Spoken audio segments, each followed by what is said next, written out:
Bonsoir à tous. Bonsoir. On vous laisse le temps de vous connecter.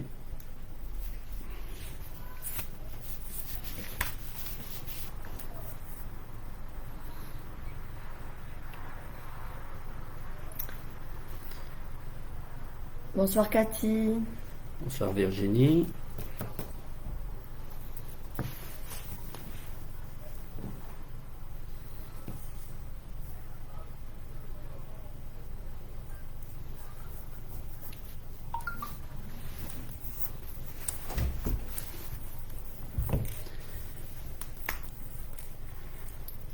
Bonsoir. Bonsoir Françoise.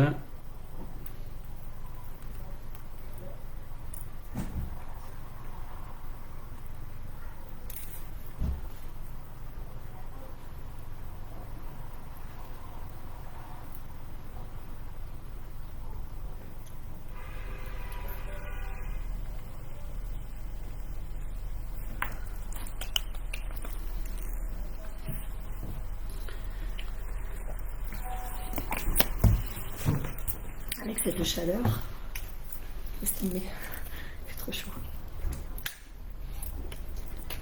Pensez à vous hydrater. Hein.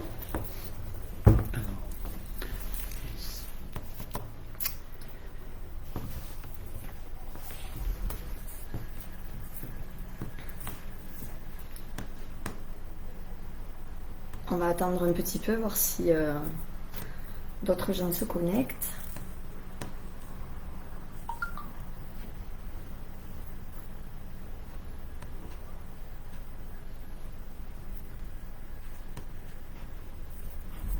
Alors, j'espère que vous avez eu le temps de voir les lives précédents, puisque vous savez que c'est le dernier jour où nous serons accessibles avant dimanche. Nous attendons 1-2 minutes et on va commencer.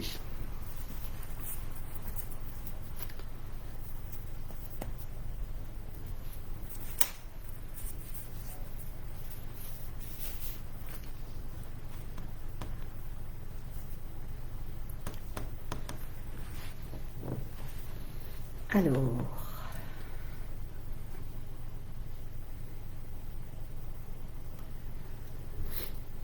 On va attaquer. oui. Donc bonsoir à tous, merci d'être présents. Donc c'est notre 4e live et ça sera le dernier puisque la campagne électorale pour le 2e tour se termine ce soir à minuit. Donc ce soir nous allons aborder 2 thèmes, la démocratie participative et la création d'une régie agricole. Alors, je suis toujours là. Voilà, donc pardon. Je suis ce soir en compagnie donc de Carole et Eric devait être parmi nous, mais un petit empêchement de travail, donc il ne sera pas là. Mais nous allons assurer tous les deux. Alors, donc depuis le début de la campagne, tous mes concurrents ne font que parler de la démocratie. Mais la démocratie à Légueveil, je dirais que ça fait 19 ans qu'elle n'existe pas. Donc nous, si on est élus, la première chose qu'on va faire, c'est qu'on va associer et faire participer tous les élus, majorité, opposition, dans des commissions que nous allons créer. Des commissions, il en existait avant 2001. Et dès que M. Mirk a été élu en 2001, il a supprimé ces commissions qui sont des... Voilà, il y en avait une sur l'environnement et une autre sur l'urbanisme, donc il les a supprimées. Et donc nous n'avons plus jamais été associés à quoi que ce soit. Nous souhaitons aussi faire participer les comités de quartier. Alors les comités de quartier, actuellement, vous allez me dire, ils existent. Depuis 2001, il y a des comités de quartier. Ces comités de quartier, je dirais, ne sont pas viables, puisqu'en fin de compte, ce ne sont que 2 réunions, voire 3 réunions par an, où c'est que les habitants d'un quartier posent des questions sur les problèmes de leur quartier. Ils ont une réponse la réunion suivante, et s'ils l'ont pas, la réunion suivante. Mais ils ne sont associés eux aussi à rien. Donc nous, on a pensé à créer des budgets participatifs pour les comités de quartier. Et je vais laisser la parole un peu à Carole. Oui. Alors, déjà, effectivement, comme Robert vous a dit, l'idée de créer donc des budgets participatifs par quartier, c'est surtout avant tout pour ne pas décider à la place des habitants. On a bien conscience que c'est facile de faire des listes et de dire tiens, là on va mettre là un toboggan, un arbre, un banc, mais l'idée c'est surtout que de faire émerger donc du coup les idées des habitants et de répondre au mieux à leurs attentes. Donc ça c'est vraiment l'objectif qu'on s'est fixé pour que l'ensemble des habitants puissent avoir l'occasion de décider de leur quartier et des projets qu'ils peuvent mettre en place. Ces budgets participatifs, ils ont aussi vocation à encourager la participation citoyenne, puisque effectivement les comités de quartier tels que vous les connaissez actuellement sont plutôt des comités de quartier qui sont des comités où beaucoup de gens ont la possibilité effectivement de faire remonter des choses qui fonctionnent pas ou peu dans leur quartier. À l'inverse, nous on aimerait que ces comités de quartier puissent être des lieux aussi de co-construction de projets et notamment en laissant la possibilité au quartier d'avoir un budget qui leur serait attribué. Donc vous allez me dire effectivement un budget entre 500 € et 15 000 €, il y a une différence effectivement. Donc c'est pourquoi dans la méthode en fait qu'on va mettre en place, on aimerait déjà en début de mandat proposer une réunion globale par quartier, qui serait peut-être le thème d'ailleurs des premiers comités de quartier, pour effectivement discuter de ces conditions de budget, en définir les critères avec les habitants. Le premier critère, on va dire, qui sera pas négociable, ça sera le critère en lien avec l'intérêt public et l'intérêt collectif de la commune, puisqu'il ne s'agit pas de refaire le portail du voisin. Il s'agit bien d'être sur des projets où l'ensemble d'un collectif de quartier pourra bénéficier d'un meilleur être, d'un meilleur vivre sur son quartier, etc.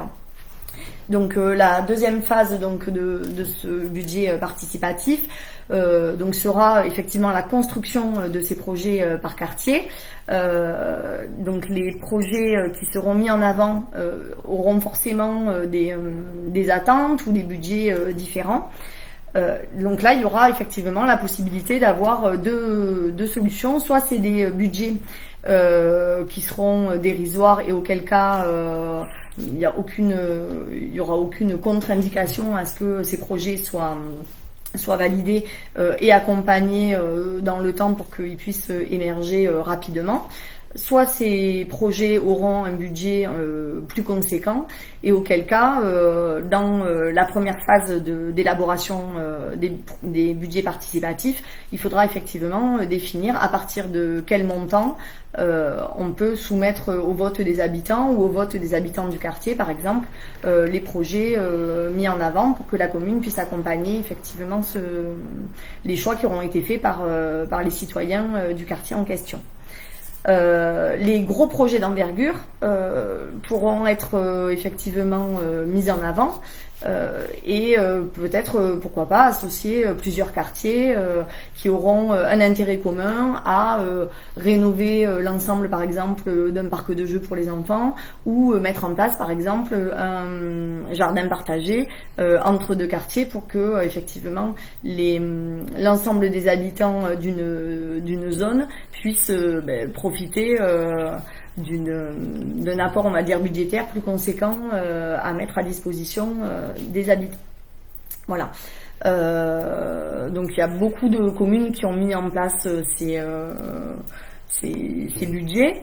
On sait que effectivement la participation citoyenne c'est quelque chose qui est à reconquérir. On a bien conscience que la politique à l'heure d'aujourd'hui parfois met un peu sur la touche les habitants au profit des intérêts individuels. Ce que nous on a envie de défendre en tout cas c'est l'intérêt de chacun d'entre vous, l'intérêt de chacun des habitants qui souhaitent porter un projet, et c'est pour ça que on ne se voit pas faire des listes au Père Noël, comme on a pu aussi en parler sur d'autres communications, à la place des habitants. Voilà, moi je terminerai juste ça par un petit slogan. C'est que depuis le début de la campagne, comme on dit, notre équipe, c'est qu'on veut que vous soyez les acteurs de votre ville. Voilà. C'est la première fois qu'une équipe propose ça. Donc voilà, il faut que vous soyez avec nous, que vous décidiez avec nous. Alors, on a parlé là des petits projets de quartier, mais il y a aussi les très grands projets. Dans les très grands projets, nous pouvons les mettre un référendum local. Ça permettra aux Léguevinoises et aux Léguevinois de décider par un vote de si on fait ou si on ne fait pas ce projet-là. Alors, je prendrai des exemples. Il a été le sens de circulation du centre-ville. Le sens de circulation du centre-ville qui a coûté très cher, je dirais plus de entre 2 et 3 millions d'euros. Il y aurait dû avoir, je pense, un référendum local. Après, on a noté aussi les travaux de la rue du Courbet. Donc, la rue du Courbet, là, ça a commencé par le comité de quartier de la rue du Courbet, où c'est qu'on les a conviés à discuter d'un plan de rénovation de cette rue, avec des parkings ou à droite ou à gauche. Donc, ces gens-là ont travaillé, tout le monde de Sieni, et le comité de quartier, avec un élu référent de l'équipe de M. Mirk, avait décidé d'un plan avec des parkings d'un seul côté de la route. Et manque de peau, le jour où les travaux se sont faits, tous les parkings avaient disparu. Donc ça peut être aussi mis dans un référendum local. Le troisième, c'est les travaux qu'on a eus sur la route de Toulouse dernièrement. C'est que le maire n'a convié aucun acteur qui utilise cette route et surtout les piétons et les vélos. Donc comme vous l'avez vu, il n'y a aucune piste cyclable. Donc là aussi, nous aurions fait un référendum local. Et j'avais une question aussi d'une personne qui me demandait le boulodrome couvert. Oui, le boulodrome couvert qui a coûté 1,2 million €. Nous aurions fait aussi un référendum local. Alors on a des questions qu'on a notées. Oui. Alors, il y a Stéphanie sur Internet qui nous a demandé, vous proposez le référendum local, à partir de combien de signatures de citoyens peuvent déclencher un référendum? Alors le référendum local, soit c'est nous qu'on le propose sur un projet, soit c'est vous qui savez qu'on a un projet en vue et qui nous faites part de votre envie de faire un référendum local. Je dirais on a discuté entre nous, si un tiers des électeurs de Léguevin nous demandent d'organiser un référendum local sur un des gros projets, ou sur un projet, il n'y a pas de souci, nous le ferons. Alors, j'avais une autre question. À quelle fréquence pensez-vous, ça c'est Pierre, organiser les consultations citoyennes? Déjà, dès que nous aurons un gros projet, bien sûr, nous allons faire des réunions avec la population pour leur expliquer ce que nous souhaitons faire et nous les associerons pour travailler ensemble et que le projet se fasse le mieux possible. Voilà. Alors, pour qu'un projet soumis à un référendum local soit adopté, il faut que au moins la moitié des électeurs inscrits participent au vote. Et après, il faut que le scrutin ait la majorité des voix pour qu'il soit accepté. Si c'est accepté, la commune est obligée de faire ce projet-là, ou de ne pas faire le projet suivant les décisions du vote des électeurs. Alors, je crois qu'on a d'autres questions. Ça, c'était, je crois que tu en as parlé. Comment faites-vous le choix de budget par quartier? Quels critères?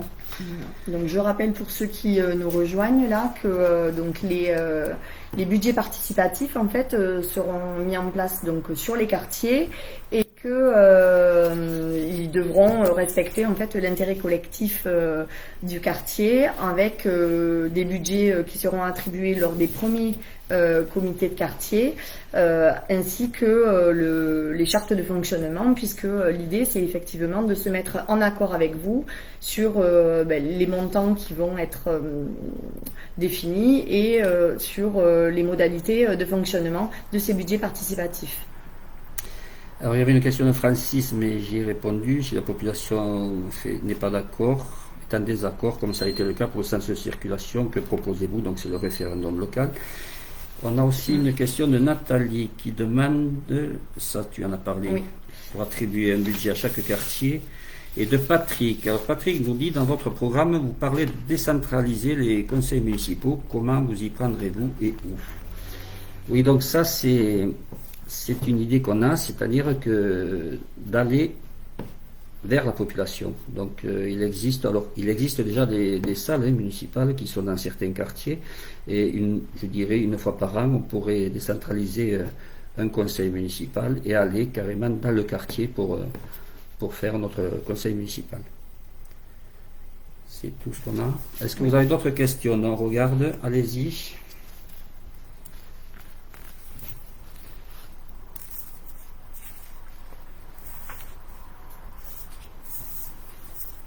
Vous avez bien compris que du coup l'idée sur la démocratie participative, c'est bien de permettre à chacun d'entre vous d'avoir des espaces d'expression au sein de commissions, d'expression au sein de comités de quartier et également au sein des commissions de travail, puisque chaque chantier qui sera mis en œuvre au sein de la collectivité pourra faire appel effectivement aux habitants pour échanger, pour qu'on ait effectivement votre avis, vos retours et aussi le sentiment que l'engagement que l'on prend, c'est aussi l'engagement de votre accompagnement et de la manière, pour être au plus près de vos besoins et de vos attentes. Je voulais juste rappeler, avant de changer, de passer sur la régie agricole. Actuellement, on voit beaucoup de traces de mes concurrents qui sortent, qui reprennent beaucoup de nos idées et dont la démocratie en fait partie, mais comme je vous l'ai dit en début de cette vidéo, ils n'ont rien fait. Ils n'ont rien fait depuis 2001. Donc voilà. Donc si en 2020 ils se lancent, et si vous regardez les programmes de 2001, 2008, 2014, ils en parlaient déjà. Alors on attend les dernières questions s'il y a des gens qui ont des questions. Non. On va passer sur la régie agricole. Oui. Voilà. Dans la régie agricole, donc nous souhaitons créer une régie agricole pour alimenter les cantines scolaires. Et par la suite, on pourrait même alimenter l'EHPAD de Léguevin, la maison de retraite. Donc on s'est basé on a regardé sur une ville qui s'appelle Moins-Sartou. C'est une ville comparable à Léguevin qui fait 10 000 habitants. Donc ils ont créé, eux, leur régie agricole, et ça leur a permis de garantir la souveraineté alimentaire de leur territoire. Voilà. Nous privilégierons la qualité alimentaire, la fraîcheur et la diversité des productions. Et nous ferons directement profiter donc les enfants de la commune et la maison de retraite. Je crois que, Carole, un autre exemple sur une autre ville Oui, alors qui est plus proche de chez nous. Alors en fait, on a effectivement fait nos recherches, contacté effectivement plusieurs communes, dont la commune de Loupiac qui est en Gironde, qui forcément a tenté effectivement de mettre une régie agricole en place, puisque elle est en fin de mandat et c'est un projet qui va bientôt voir le jour. Ils ont récolté 277 000 euros par le biais des subventions accordées et ils ont également grâce à 1,5 hectare alimenté pour environ 130 à 150 repas. Puisque l'idée c'est de mettre effectivement progressivement les cultures en place et voilà, c'est un projet qui nous a été rapporté long, mais qui à terme en tout cas arrive à réduire le coût des repas de la cantine et le coût effectivement global. Donc cette régie agricole, elle, alors comme on vous le disait, hein, c'est un projet qui s'inscrit dans le temps. C'est un projet sur lequel effectivement il faut avoir la possibilité de faire des appels à candidature d'agriculteurs qui seraient prêts à partager hein, ce projet avec nous. Il y a également toute la phase où il faut aller chercher le terrain. Alors les terrains, on en a. Hein. On en a. Alors l'Aigrevegne est équipé à un terrain agricole qui est pour servir. Voilà. Et pour l'agriculteur aussi pour avoir des aides régionales. Donc d'une part pour s'installer et deuxièmement pour s'équiper. Donc ces aides ça doit faire dans les 20 000 euros pour les deux. Voilà, je te laisse continuer. Oui. Ensuite, donc sur ces terrains, mais effectivement, il faut savoir ce qu'on va y planter, savoir ce qu'on va y cultiver, puisque l'idée c'est pas d'être en concurrence avec l'agriculture locale. Loin de là, c'est de s'inscrire vraiment dans la complémentarité de ce qui se fait actuellement.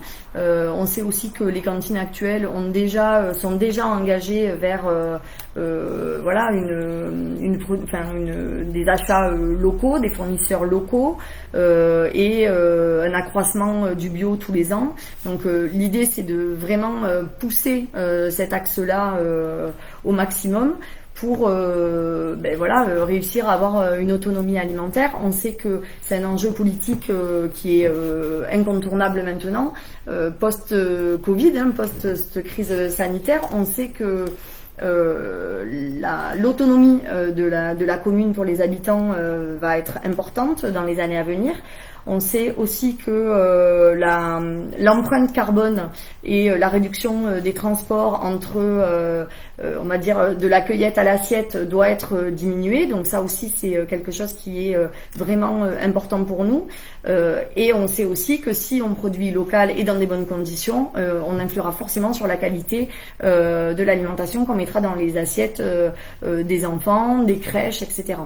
Je voulais aussi rajouter dans l'idée que c'est un projet qui s'inscrit dans le temps, que c'est un projet qui devra être aussi, on va dire, exponentiel au niveau de la parcelle, des cultures et de la diversification. C'est-à-dire que l'idée, c'est pas de produire pour 1500 repas demain. Peut-être commencer effectivement par les crèches ou une école ou uniquement l'EHPAD pour que effectivement on arrive à trouver le rythme qu'il faut au regard des saisons, au regard des agriculteurs. L'avantage de la régie agricole, c'est que en laissant, on va dire, un terrain à l'agriculteur, l'agriculteur il est aussi soulagé de toutes les contraintes administratives, de paiement de charges, etc., que la collectivité va pouvoir prendre en charge à sa place. Et du coup, il sera uniquement consacré à la production, à sa culture et à la qualité du travail qu'il va pouvoir apporter pour la collectivité dans des bonnes conditions. Voilà. On va d'abord répondre je vois qu'il y a des questions. Oui. Donc, une question sur la régie agricole et sur l'alimentation. Comment lutter contre le gaspillage alimentaire ? Car une régie c'est super, mais il faut aussi que la commune montre l'exemple sur le gaspillage. J'avais à peu près la même question par internet qui nous demandait à qui sera destiné le surplus. Voilà. Mais s'il y a du surplus, il faudra en faire profiter la population. Hein. Donc, point de vue gaspillage. On a la possibilité en fait sur le surplus agricole de pouvoir revendre.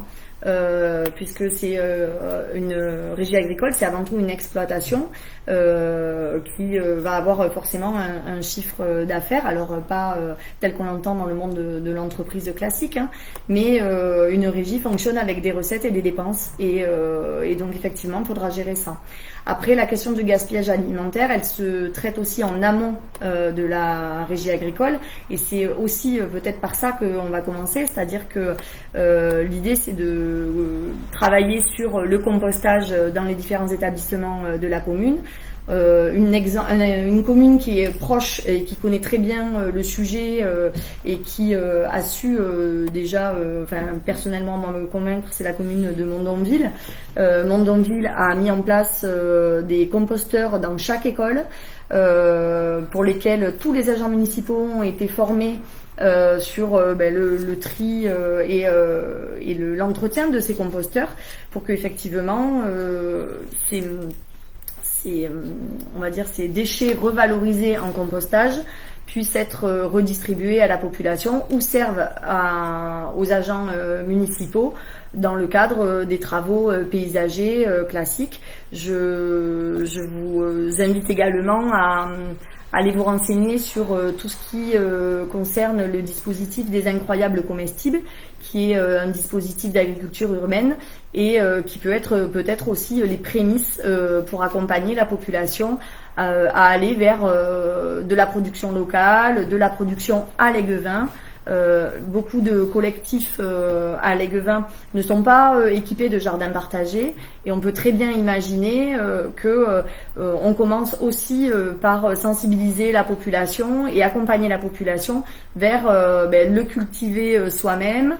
Alors c'est un peu le do it yourself, mais c'est un peu l'idée, c'est un peu ça, c'est-à-dire que c'est vraiment une mentalité entière qu'il s'agit de bouger progressivement.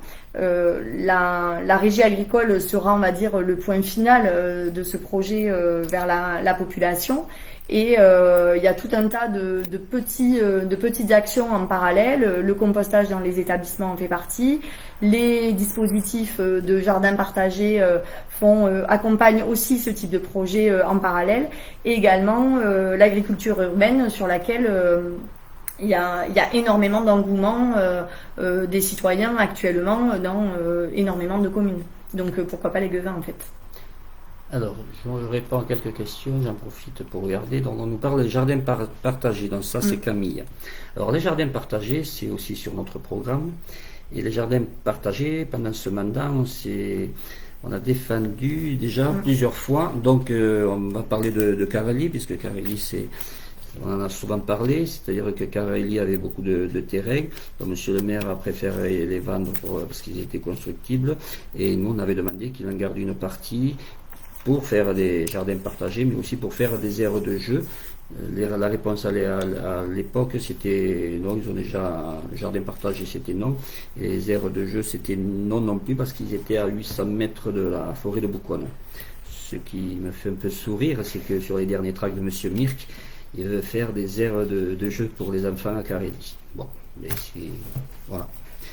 Donc oui, les jardins partagés, mais il y a d'autres quartiers. Je sais que Montplaisir, ça fait des années qu'ils demandent en bas de Montplaisir, il y a de la place de faire des jardins partagés et ça a toujours été une réponse négative. Donc il existe les jardins partagés à Ilès, mais Ilès était prévu à l'origine à la construction du lotissement, je vais dire, de Ilès qui était prévu. Donc voilà, c'est une demande croissante et nous on est pour et on fera le maximum pour qu'il y en ait un peu partout dans Léguevin. Alors on revient un peu, je prends toutes les questions, est-ce que ce sera un élu qui présidera le comité de quartier? Non, un élu sera référent, mais voilà, il sera en lien direct avec des responsables qui auront été élus entre eux dans les comités de quartier. Il y aura un élu rattaché à la démocratie participative. Oui, il y aura un élu qui aura en charge la démocratie.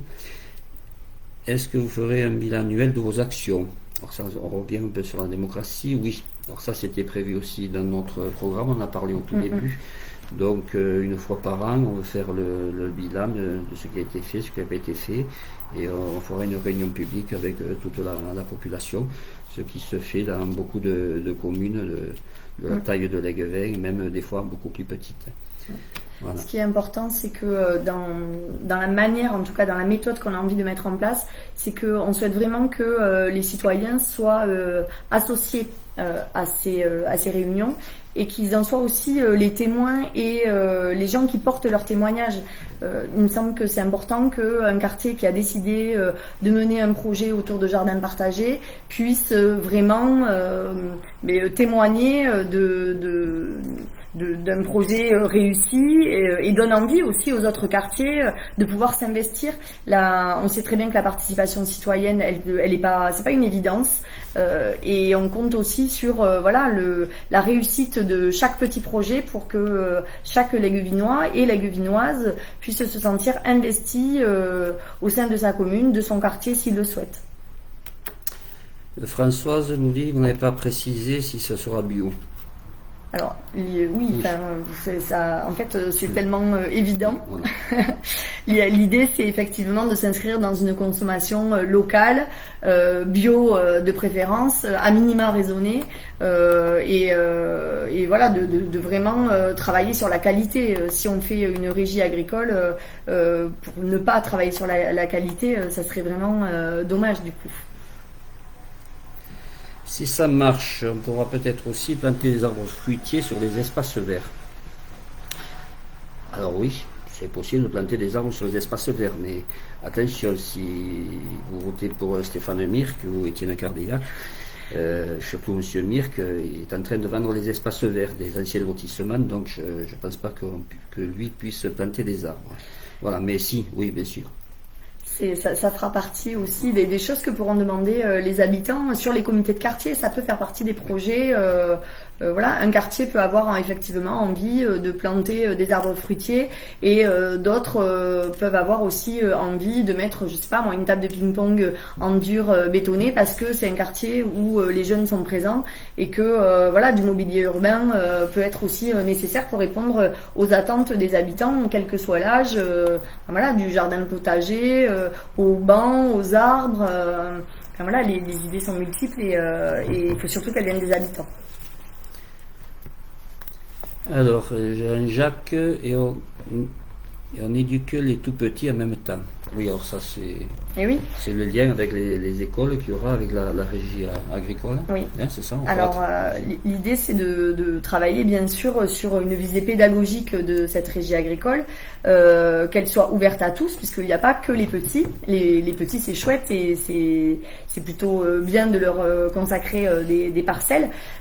Pour autant, il est important que les familles, chaque citoyen puisse venir sur cette régie agricole. Pourquoi pas l'ouvrir à la cueillette individuelle aussi, comme ça se fait dans quelques fermes, pour que chacun puisse venir ramasser son kilo de fraises, son kilo de haricots verts. S'il y a de l'excédent, on pourra effectivement mettre ça en place sans souci. Au contraire, c'est vecteur de lien social, et c'est avant tout ça qu'on défend, nous, dans nos valeurs, quoi.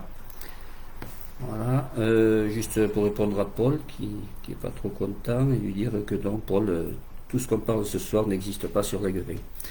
Voilà, je vois que nous sommes sur les mêmes idées, ça c'est Lorraine. Ben, vous confondez. Alors, vous confondez avec les jardins familiaux. Non, les jardins familiaux et les jardins partagés. Et le jardin familial, où il existe, il laisse les jardins familiaux. Et nous, on part sur du jardin partagé, c'est ça. Je ne peux pas, bravo, merci Lille. Bravo. Il laisse des jardins, oui, voilà, c'est ça. Bien vu, monsieur Marquet. Lorraine, idée innovante. Alors, rendre Léguevin au Léguevinois, c'est ce qu'on veut faire. Des poulaillers, j'aimerais dans mon quartier. Pourquoi pas? Pourquoi pas, mais je ne sais pas si vous savez, mais il vous est possible, à chacun d'entre vous, puisque d'avoir au moins 2 poules chez vous, puisque c'est pas compté comme élevage maintenant, et je peux vous le dire, moi je le fais, donc voilà, pour avoir des œufs frais tous les jours, vous pouvez le faire. Ce sont des animaux de compagnie, je veux dire, mais il n'en faut pas plus de 2, sinon on peut devenir éleveur. On va avoir des projets de quartier innovants. Oui. Voilà. Attention, vous savez que dans certaines communes, le coq ne fait pas l'unanimité. Est-ce que c'est la crise du Covid qui vous pousse à créer la régie? On avait déjà, disons que le Covid est arrivé, et la régie, on en a Hop là, pardon. Là, voilà. Donc, non. La régie, elle était déjà, La régie de toute façon, était dans le déjà programme prévue, avant. voilà. Donc depuis l'année dernière, depuis septembre, c'est qu'on a commencé à parler du programme, c'était déjà prévu. Voilà. Mais c'est vrai qu'à cause de la crise Ça nous conforte du dans Covid, notre idée, voilà, surtout. Voilà. C'est un peu voilà comme le centre médical de santé Oui, municipal. ça nous conforte dans l'idée. On ne peut pas de toute façon repartir post-Covid comme avant Covid. Donc bon, l'avantage qu'on a, c'est que pour le coup, on avait on va dire une longueur d'avance, c'est-à-dire qu'à la fois avec le centre de santé et à la fois avec la régie agricole, on s'inscrit du coup pleinement dans ce changement écologique, démocratique, qui va permettre aussi d'accompagner l'ensemble de la population sur des thématiques qui sont aujourd'hui essentielles pour le bien-être de chacun. C'est vraiment ça qui compte, et dans un esprit aussi de bienveillance. On a vu les élans de solidarité qui ont émergé pendant cette conviction, pendant ce Covid, et c'est bien de ça qu'on a envie. C'est-à-dire que ce lien-là, on espère bien ne pas le perdre, et justement continuer à voir autrement l'avenir de l'Aiguevin. L'écologie, c'est l'avenir, oui. J'imagine qu'il peut y avoir une utilisation possible avec les services, les espaces verts sur certains moyens. Oui.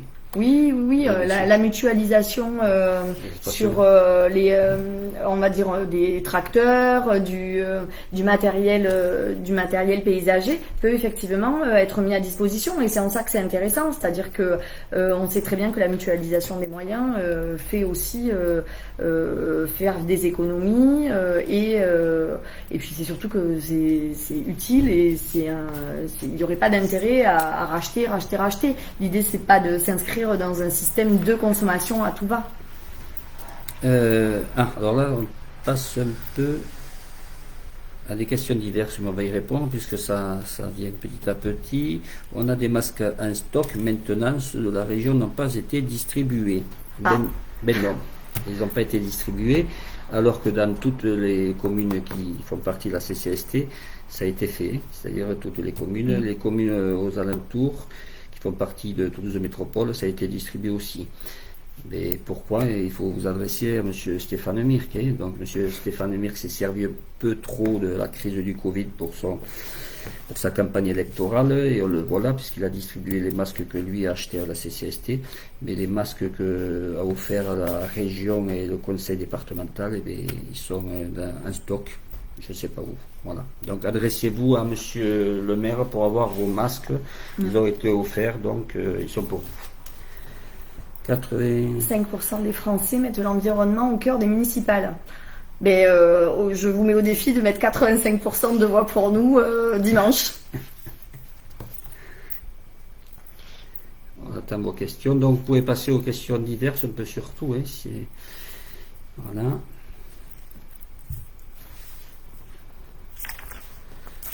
L'Aiguevin va bientôt rejoindre le mouvement des villes. Hop là. Un vrai projet écologique, oui.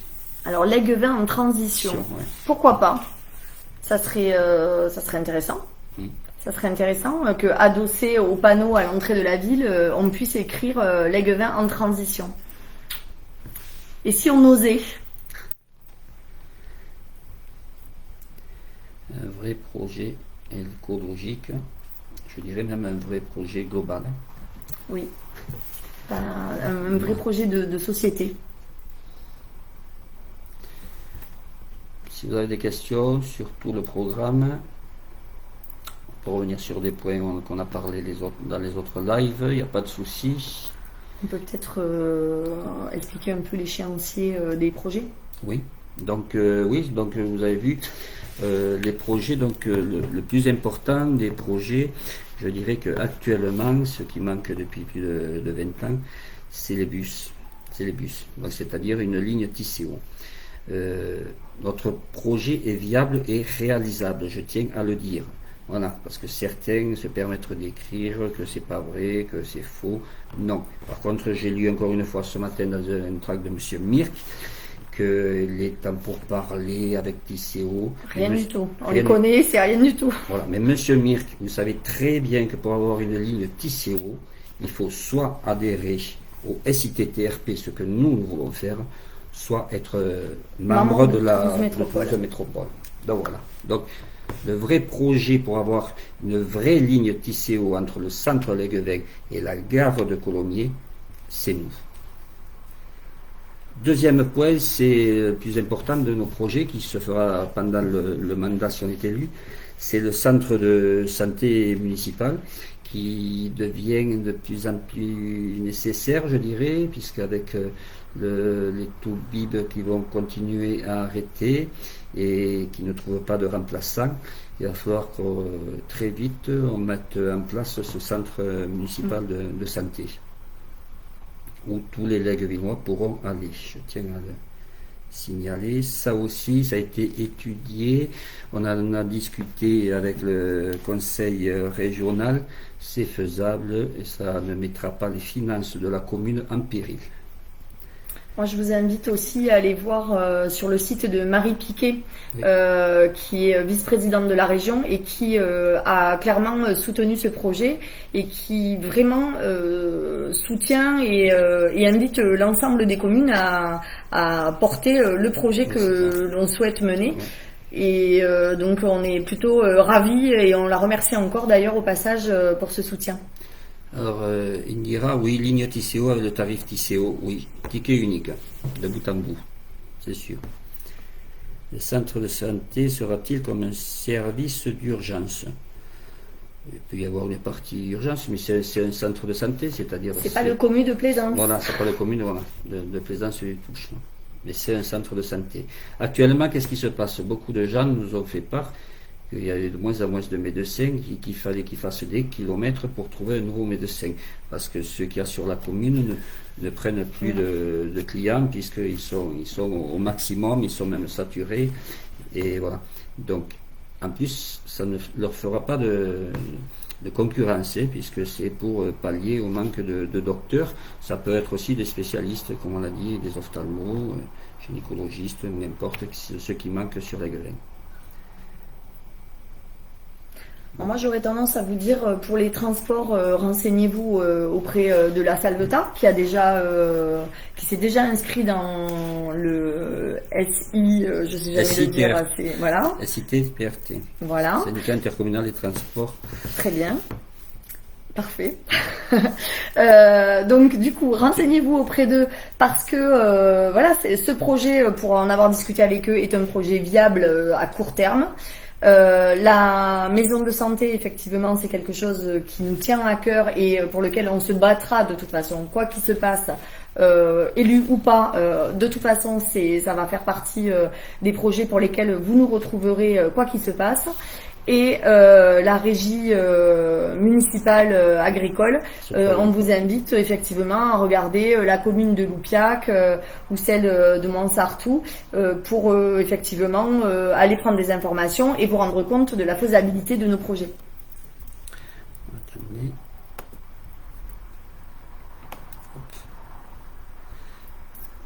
Y a-t-il d'autres questions ?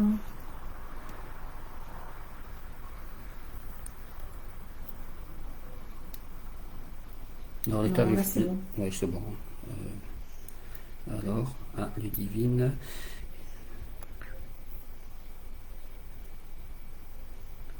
Alors, pensez-vous créer un centre de santé? Un salariat des médecins. Mais c'est le but, hein, donc c'est-à-dire le centre de santé municipal. C'est municipal, donc les médecins, les spécialistes seront embauchés par la commune, salariés par la commune. Voilà. Ce qui fait qu'ils auront moins d'administratifs à faire, c'est la commune qui s'en charge, et voilà, donc ils pourront travailler. Alors c'est une demande aussi des jeunes médecins, hein. C'est-à-dire beaucoup de jeunes médecins sont intéressés par ce type de... Alors Léguevin était plus beau il y a 40 ans, mais certainement moins urbanisé, c'est sûr. C'est sûr. Après, on s'inscrit quand même dans une ville qui est sur la couronne toulousaine et sur lesquelles effectivement l'augmentation de l'habitat a été incontournable pendant quelques années. Pour autant, ça ne veut pas dire, enfin, habitat ne veut pas dire cage à poules, hein, soyons clairs.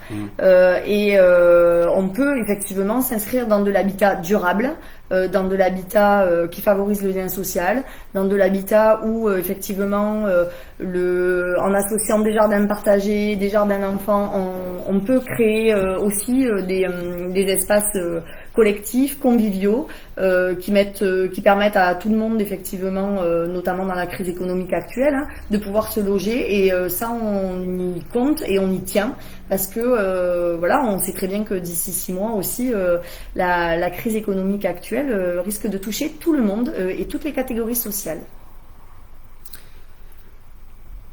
On ne peut pas vivre dans le passé, non, c'est vrai. Oui. Voilà. Mais on va vers l'avenir. C'est mieux de parler de l'avenir. Oui, moi aussi je crois. Déjà à 11 ans, quel changement? Alors j'imagine en 40 que vous soyez choqués. En plus de 11 ans, je dis, oui, en 19 ans, il y a eu beaucoup de changements. Oui. Alors là, ça me fait un petit rappel, puisque c'est vrai que l'Aigueven était bien beau il y a 40 ans, même il y a 20 ans. Hein, parce qu'il faut quand même rappeler qu'avant 2001, pratiquement tout existait déjà sur l'Aigueven. Ça, on ne le dit pas assez. C'est-à-dire que les groupes scolaires existaient déjà, la cantine municipale existait déjà, la piscine existait déjà, le gymnase des Pins Verts existait déjà, les 2 stades rugby et foot existaient déjà, donc voilà, tout ça était déjà construit et fait. Voilà. Donc, mais ce qu'il y a eu beaucoup d'augmentation en habitation, ça c'est sûr. Alors que si vous reprenez la campagne 2001 toujours de M. Mirk, qui était contre le lotissement, assez stop au lotissement, on voit maintenant comment est devenu l'Aigueven. Alexis, qu'est-ce qu'il a Alexis pour sa question? Alors attends, je crois qu'il faut remonter. Alors moi je rejoins effectivement Paul Laborde hein, qui nous dit qu'effectivement la société est plus individuelle aujourd'hui, c'est tout l'enjeu. Effectivement, c'est tout l'enjeu, recréer du lien social et c'est pour ça que la démocratie est au cœur de notre programme. Jean-Jacques, oui, le festival, bien sûr que l'animation locale va faire partie des choses pour lesquelles on s'investira parce que les gens nous suivront et ça on en est convaincu. Alexis, est-ce que l'Aigueven pourrait accueillir ou créer des festivals? Oui, donc on vient d'en parler effectivement. On en a parlé aussi dans notre programme et c'est à l'étude. Voilà. Alors bien sûr on fera un festival, mais on va d'abord travailler ce festival, on va travailler aussi avec les commerçants, hein, puisqu'il faut que les commerçants du centre-ville travaillent, et les associations qui existent déjà, et voilà, on trouvera... Monsieur, c'est à vous de changer. Voilà, je ne sais pas. Associerez-vous tous les élus au débat? Oui, on l'a dit donc en début de soirée, tous les élus seront associés, donc les commissions municipales seront créées et on fera travailler tous les élus. Voilà. À ce titre, moi je tiens aussi à relever le fait que durant cette campagne, on a été peut-être les seuls à faire des directs et à répondre en direct à vos questions. Et je crois que ça, c'est aussi la preuve d'une démocratie émergente. C'est sûr que c'est plus facile hein, enfin, de faire des vidéos et 40 prises pour faire passer des messages. Pour autant, l'exercice n'est pas aisé. Oui. Je peux vous témoigner que l'exercice n'est pas aisé de vous répondre parce qu'il faut pouvoir se regarder se parler à soi-même face à un ordinateur, c'est quand même particulier comme exercice. Pour autant, l'échange qu'on a avec vous maintenant, c'est celui qu'on souhaite continuer d'avoir après. Comme vous le savez, on est disponible, vous pouvez nous écrire, nous téléphoner. On est toujours dispo et on répondra à vos questions. Mais voilà, s'il n'y a plus de questions, bravo pour votre live, merci. Donc c'est sûr que le premier live a été un peu compliqué, on se lançait dans les réseaux sociaux et les lives, mais plus ça va, mieux c'est, et plus on est content d'en faire. Vous voyez, Robert sourit, il est déstressé, ça va. Voilà. Bon. Autre va chose, clôturer peut-être, oui. pendant mes lives, vous verrez, vous avez vu que je fais intervenir des colistiers. Voilà. C'est pour montrer aussi qu'il y a une équipe qui est soudée et que je leur Solide. laisse la parole. J'ai confiance 100% à tous mes colistiers. Il n'y a pas de souci. Voilà, je suis pas le seul à faire un monologue. Voilà. Et moi, je tiens à dire aussi que aujourd'hui, je parle de la régie agricole, mais c'est aussi parce que j'ai des colistiers et des colistières qui ont su aussi me transférer leur savoir sur la question, puisque vous vous doutez bien qu'on n'est pas tous au fait de tous les sujets. Pour autant, en tout cas, le partage qui existe dans cette équipe est prometteur. Voilà. Ben, on vous remercie à tous. Oui, Voilà. on vous remercie. Merci, on vous Carole. encourage à aller Donc, aux urnes dimanche, dimanche. il faut aller voter. Voilà. Donc, le vrai changement, comme je dis, c'est nous. Donc, le 28 juin, votez pour la liste Mieux vivre à l'Aiguevin. Et vous pouvez compter sur moi et mon équipe. Il n'y a pas de souci. Merci Robert. Merci, Carole. Bonne soirée à tous. Au revoir. Au revoir. Merci pour vous.